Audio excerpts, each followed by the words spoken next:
All right, welcome to the Glide Agency podcast. I'm your host, Chandra, and today we have the pleasure to talk to Sophie Stott. Have I said it properly? Yeah. Yes. Sophie Stott from QuickMail about direct mail to e-commerce. Okay, so really, Sophie, thank you for coming today on the show. Thank you for inviting me. It's great to be here. Yeah, really looking forward to our chat today. So I'm going to do a bit of an intro so the audience knows who you are. So Sophie has been the Managing Director at QuickMail, which is a family-run business since, you've joined in 2018, but QuickMail's been running for...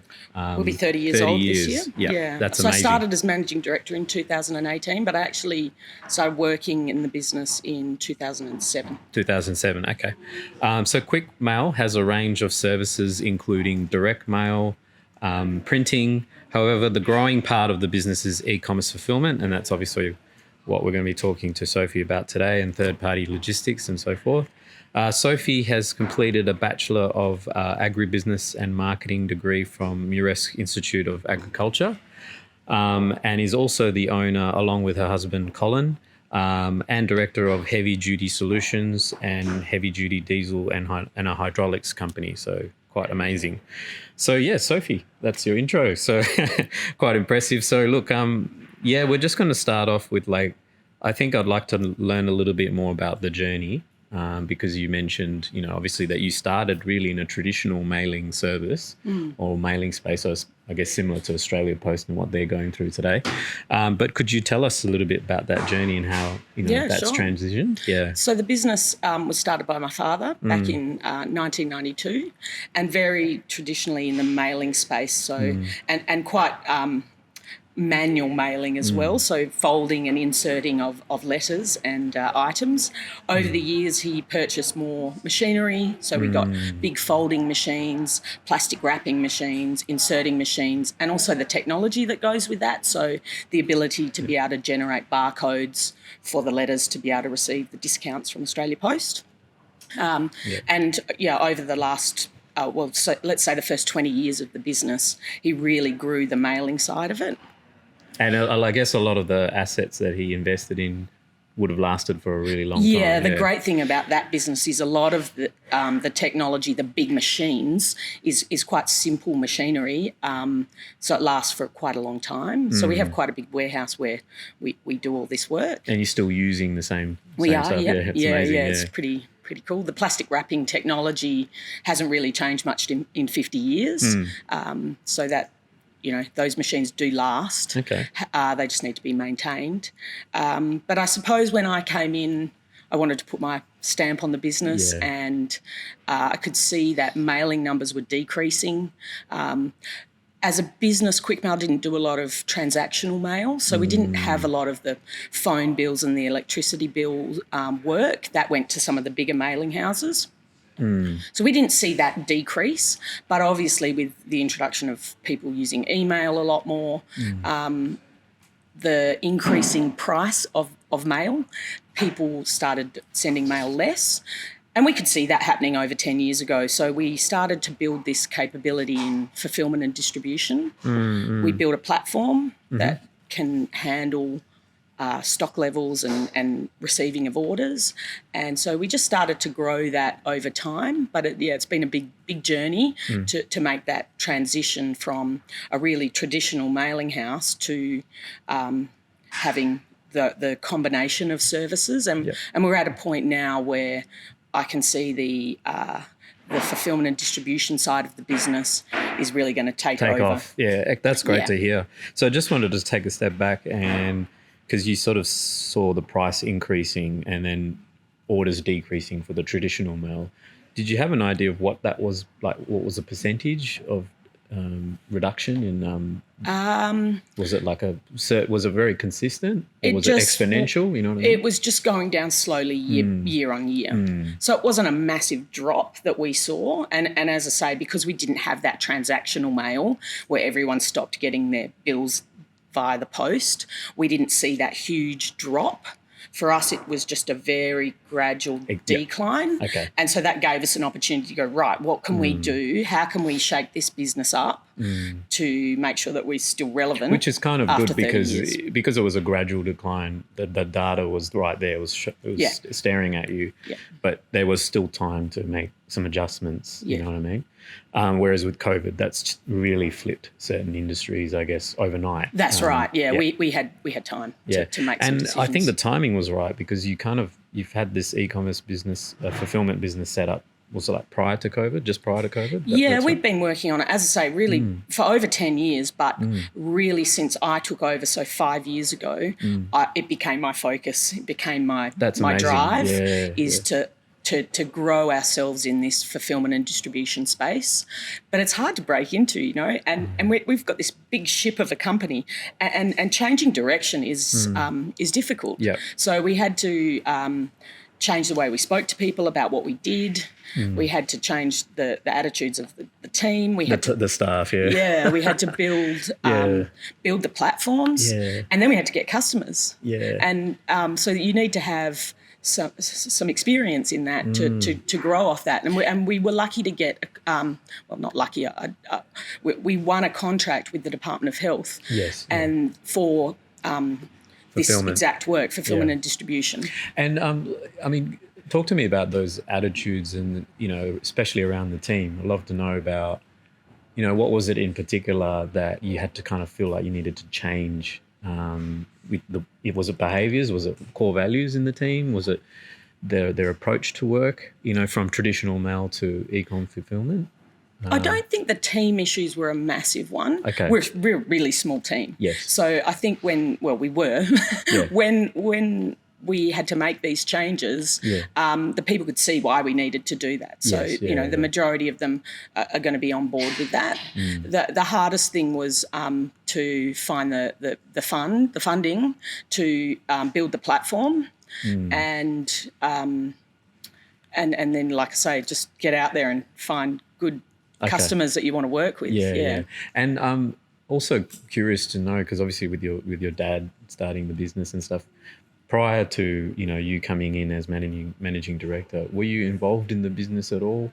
Did you sort of, you know, were you actually working in the business, or it was something that your dad ran and you just sort of... When I was younger, as a teenager, I did spend a bit of time working in the business whilst going to university and so doing bits and pieces. It, I understood the business. And then I was obviously there for 10 years before I became the managing director. Right. So, and did you ever feel like at all that you were going to take over this business one day? Did you have that in mind? I was waiting to try and push him out of the way, kick him in and get him out of the way so I could, because I had plans of what I wanted to do and I just needed to get it done. And that's often the case, right, with family businesses. It's like it's legacy, they own it, and they're the original founders. And it tends to sort of, you know, they tend to hold on to it for quite a while. Yeah, look, he did hold on for probably longer than I would have liked, but, you know, everyone has their decisions of why they do these things. And the great thing now is he can see the changes that we've made within the business, and he's involved in that. Wow, and he's quite loves it. Like really can see why we had to slog it out for a number of years to make this change and to convince him. Well, I mean, that's often the thing with being in business, is that you have to kind of convince stakeholders, especially when new technologies come along, when the data's telling you, look, the industry's changing. You know, like you have to have these conversations, and it happens in businesses and companies. You know, it's not just e-commerce. No, that's right, and it's not just family business. You know, this is the thing. Like, he's funding it with it's his business. That's so right. you know, you've got to take him along. But for the you ride. almost have to, in a way, fight for it a little bit and really push those, you know, the agendas that you've got, which is to build this business into transform the business into something that's more digital focused. So could you tell us a bit more about that agile transition? How has it impacted the business in terms of revenue? For a long time, the mailing was funding the growth of the 3PL side of the business, the third-party logistics, and it's only been in the last year that we've seen that flip, and now the fulfilment side is actually bringing in more revenue than the mailing. Wow. So it took a long time. That's amazing. Yeah. And I think a lot of people say, COVID must have really pushed you along. Yeah. And I think it has, but really we were on this trajectory anyway. We've been working really hard on this for a long time. It was coming anyway. So, the mailing is still a big part of the business, but the real growth is in fulfillment. And do you sort of see that growing even like that the e-com side of it, the 3PL side of it is going to pretty much keep increasing its market revenue for your business? Yeah, it's growing the pie's every month. Fantastic. And also in terms of cash flow from a business perspective, it's a different business model, isn't it? Like it's reoccurring revenue. That's right. It's a lot stickier business. Yeah. So with mailing, we can do a job for someone and it can be really successful from their perspective. They can make good sales from it. We may or may not see that customer back. With this fulfilment model, we hold someone's stock for them and every day we pick, pack and ship their orders for them. So if they grow, we grow with them. If we do a really good job for them, they're going to sell more, they're going to get great reviews, we're going to get busier. Yeah. And that's what we've seen. Our growth has come from our existing customers getting more business and then also referrals. Yeah. And so I was going to say the question was like, if you're looking at working with new customers to build your business, because obviously it's hard to get that first customer. Now you've kind of built that foundation. You've got a good portfolio of, e-commerce clients. Yeah. What is it that you need to look out for to attract new customers? It's a great question because early on, I'd take anyone who wanted to do fulfillment and distribution. Whereas now I've really got a list of questions that I look at and I say, how are we the best company to help this company grow? I really see, it has to be a win-win for both of us. I know what we're really good at and I know where we can get the most for customers. So it's things around having a platform that the orders can be received into our platform automatically. Yep. We really do well sending via Australia Post, small packages, and also because we don't have a huge warehouse, we want items that are moving consistently and doesn't take up a huge amount of space. That's right. Yeah. And that sort of leads us on to the next set of key topics that we're going to talk about is more like, if you are an e-commerce business, what is the right fit, for your, to actually work with as a client. And it's similar to us as well as an agency, I guess. When you are working with an agency, you've got structure, you've got specialists in each of the areas, but also the client has to have that sense of structure too. Yeah. Do you know what I mean? For it to be a balanced win-win, that's like you said. Yeah. So, sometimes they're a bit more established. They've proven product market fit, like they are selling. And they usually, I think in your case, a lot of these businesses start from their garage or from their home. That's right, a lot of them do. And they now need to move the goods to a proper warehouse distribution centre where they can pack and pick and do all that sort of stuff for them. So what are the sort of things that you're sort of seeing in terms of profiling the ideal customer? A lot of our customers now have potentially started their businesses as a side gig and then they've been successful, they've grown them, they can then maybe do it more than part-time. They have potentially filled their garage and their mum's spare room and a couple of storage units with stuff, and they're spending so much time picking and packing that they're not actually really working on the marketing and all the things that are actually going to grow the business. We're really just the workhorse, the engine. If they can outsource that to us, they just don't have to worry about that every day. We've got a team that will pick and pack and ship those orders for them every day. And all going well, they don't have to worry about that side of the business. Yeah.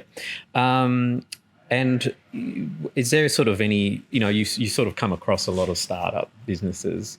What are the common misconceptions that you see?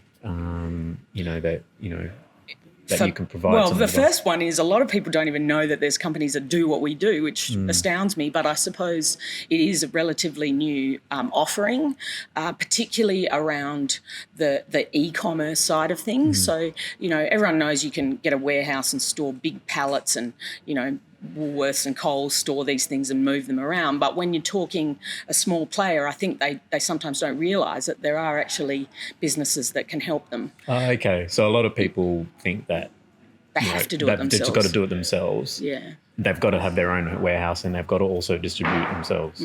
Yeah. But it's actually more cost effective to come over to a service like you. Depending on your level of orders, if you're paying someone to sit around and not pack orders, we just charge you for what we do. So it's whatever we do, you get charged for. If you've got no orders on that day, you're not getting charged for any labour. It's a bit like marketing. People pay for advertising when people click on ads and they actually take action and buy something, whatever. Yeah.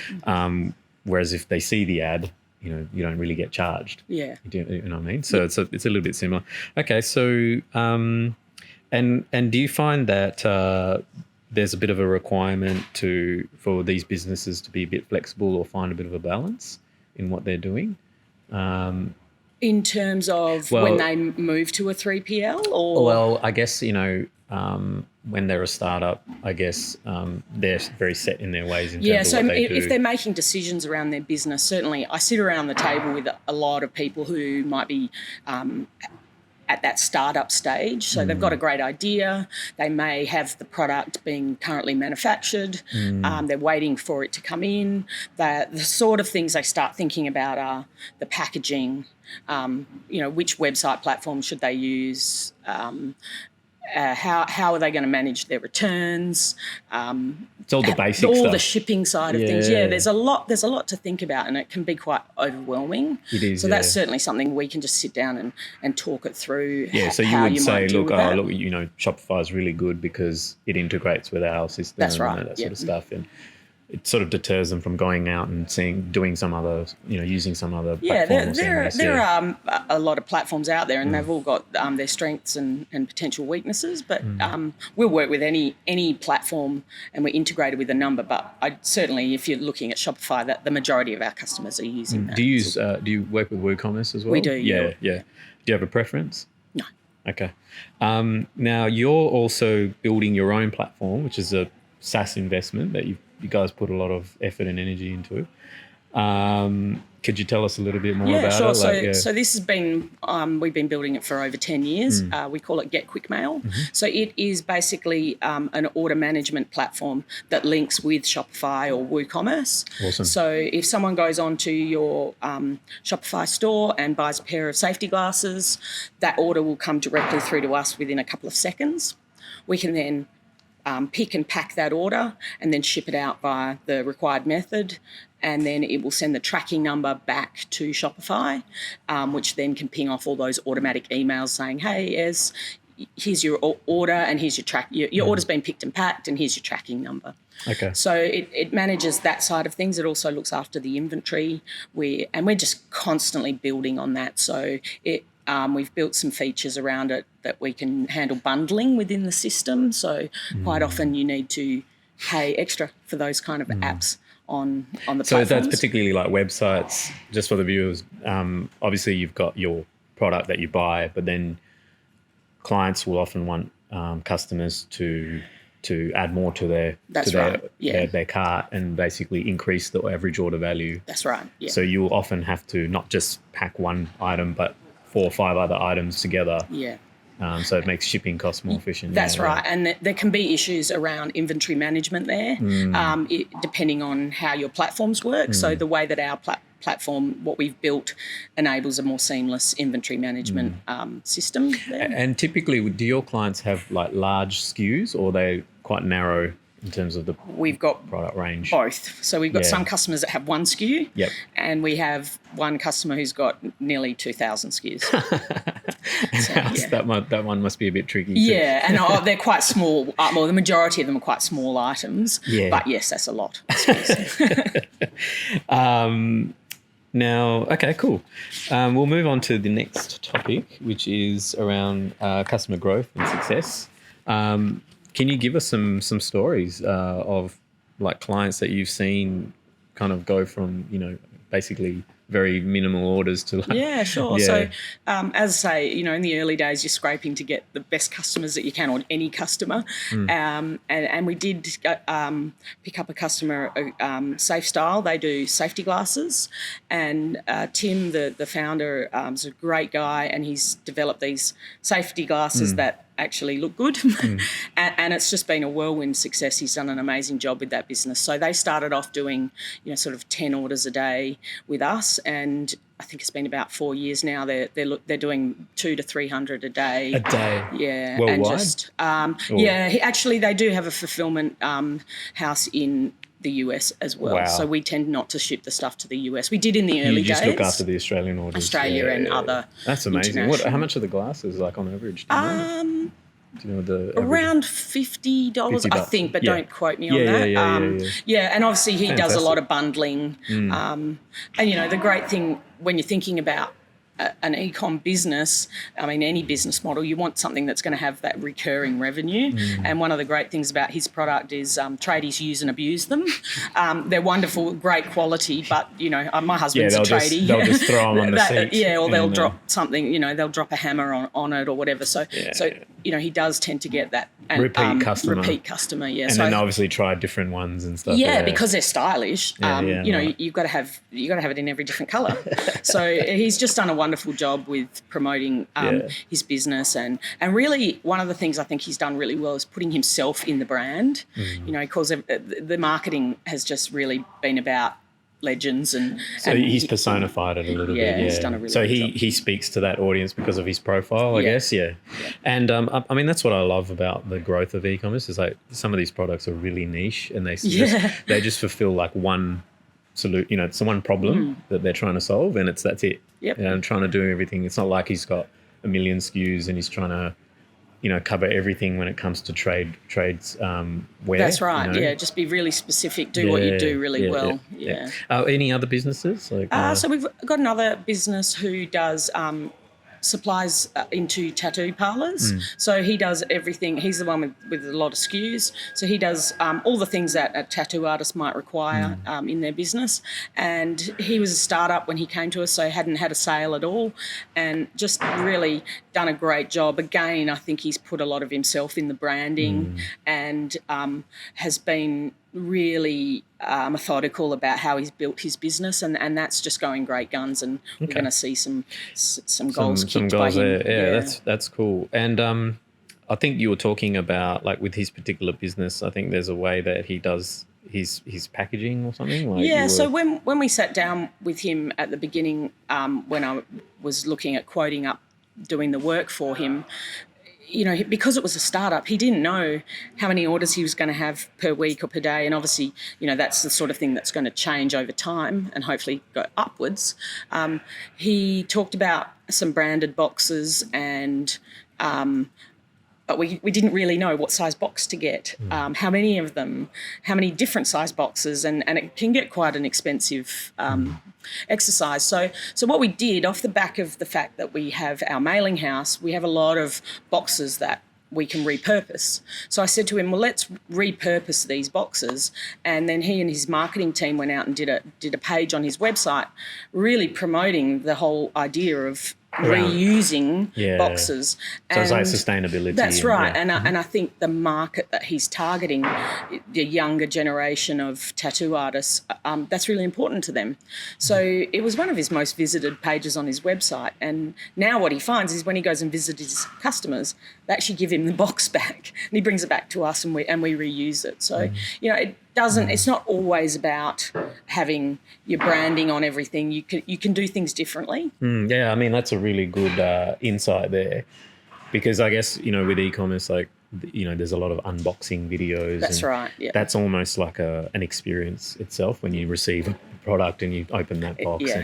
But then there's a couple of things to that. It adds cost to the actual product itself. That's right. You've got to actually supply those materials and put them together and deliver them to the customer.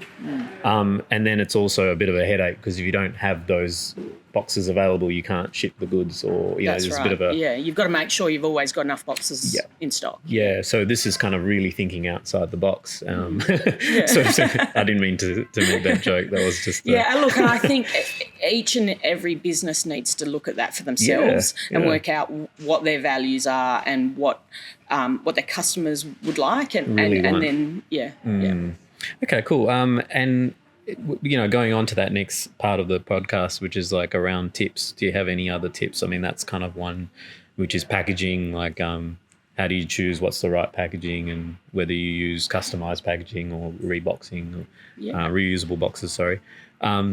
What about just general decision making when it comes to? So I mean, obviously, one of the biggest costs at the moment with e-commerce is your shipping. So there's a lot of different options out there, and you need to decide early on how you want to present that. You can do it as free shipping. Obviously, there isn't there's no such thing as free shipping. Someone's going to pay for the shipping. It's going to get added in somewhere. And so I think that really depends on the value of your product and the margins that you as a merchant have within that. So if you're selling a high value item, it's a lot easier to offer free shipping. If you're selling $10 items, it's hard to do free shipping. So you need to look at different ways that you can manage that. And I think that's where marketing comes into play as well, because like you've got the shipping costs and you've got to make a good profit margin, after you forego that expense. You've got picking and packing costs as well. That's right. And then even marketing now, like, if you're doing paid advertising, you've got to consider that how much are you willing to pay per purchase, like the cost per acquisition to get that acquisition, and still make a profit too. So, there's a lot, there are tight margins, but it does get risky when you're selling products which very, very thin profit margins, like liquor or alcohol, for example, electronics tends to also have that. So you need to be very careful in terms of how you manage that buffer. So the other options are a flat rate shipping that can work quite well. Different businesses tend to have different attitudes around whether they want to charge the same to someone living in the city as they do living in the country.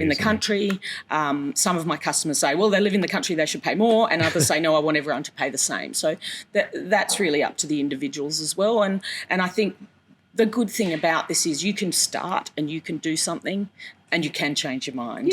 So quite often people get so stuck on these things that they don't know what to do, and they forget that, just roll it out and see how it goes and then tweak it. And that's certainly what we've tried to do with our business, is just get it done and then continually improve. That 1% improvement is something I talk to my staff about all the time. Yeah, I mean, we had a chat about this with another podcast with Matt Reed and photography. But when people strive for perfection, it almost stifles their growth and their ability to sort of like be agile and adjust. Yes. So sometimes you just got to roll with it and just make a decision and go with it, and then see what happens, like you said, and then make adjustments along the way. Absolutely. Okay, cool. Do you have any sort of tips or advice around like marketing, what you've seen? Because I know that's not really but obviously I say, I talk to a lot of people in that startup stage, and everyone's product is going to be the next big thing, which is great, but my experience has been those that don't have a really strong plan around their marketing and have really budgeted to spend some money there, whether they do that themselves or use an agency, they're probably not going to see the success that some of the other guys do. And that's from your experience, what you've been seeing. So those that have a bit more of a plan, they know they're allocating certain budgets and investment on marketing, they tend to grow quite well. You can have the most amazing product, but if no one knows about it, they're not going to buy it. Or if you're not putting it in front of the right audience the right channels and so forth. Okay, awesome. And have you seen one of your clients where they've actually invested in marketing, advertising, and really seen I think immediate growth? The Safe Style example is a really good one. I think he found a niche and was able to promote that on social media. And then you started seeing the orders really grow. Absolutely. Yeah, it's really good, isn't it, when you can actually see it? Look, one of the most exciting things for me is to work with a company and a brand that grows, and we can help them in their growth. And I love talking to the founders and seeing what their plans are and how they want to grow. And I love celebrating their successes, sending them a text message, oh, you just hit 500 orders this month, or whatever it might be. That's really exciting to me. Good. That's the bits I love. It kind of builds the relationship as well, doesn't it? Because they're sort of on that journey with you. Yeah. You're not just like a supplier or no. I mean, we deal with these people every single day. As I say, we are the workhorse to their business and we've got to do everything we can to promote their business and to facilitate that journey. Yeah, that's right. Yeah. That's a really good insight. Yeah. Okay. Well, on to the final part of the podcast, which is around what's your future plans, because obviously you've got your warehouse that's grown itself in terms of what you're distributing now. I've been to your warehouse as well, and I'd love to come again and I think it's going to change dramatically. It's quite an amazing setup. It's pretty full, and for us, we will be looking at more space in the very near future. So that will be the first thing, and then from there, having multiple warehouses potentially in Western Australia, and then looking at how we can grow over in the eastern states. Yep. So then we can say to some of our bigger customers, right, let's hold stock in different states, and then you can ship from where is closest to the end destination. So there's some freight savings. That's the tricky thing with Australia because of the geography. It's massive, isn't it? Like it's bigger than the States or bigger than Europe, and you got to cover and a whole lot less people as well. So that gets really tricky when it comes to I guess career costs, and now petrol's going up as well. That's right. I mean, one of the biggest issues that a lot of our customers are having is it's just becoming so much more expensive for them to just get their goods received in our warehouse due to the freight costs with petrol prices and the COVID issues that we've been having. So, that is going to see the prices increase. We're seeing that across the board, really. Yeah. And I guess anything around the capabilities of your platform for the future? Look, we're constantly building that. It has been something that we've self-funded. We haven't gotten money from outside. Potentially we may look at that in the future, but I just want to continually build. So what we do is we look at, right, where can we help our customers grow? Where are we having potential issues that we need to continue to build on the platform? And then prioritise those updates? We prioritise those, and then the team builds it and we roll it out. Because you're kind of like a tech business. You've got these guys, they're in-house? I have in-house, and then I outsource some stuff. Yeah, it's amazing. Yeah. No, that's cool. All right, well, thanks. That concludes the podcast. Hope you enjoyed the thank you so session. much. Great to have a chat. Really great to have you here, Sophie. And for all the viewers, if you can please subscribe to our YouTube channel, that's Glide Agency podcast. And thanks for joining us. Hope you enjoyed the show.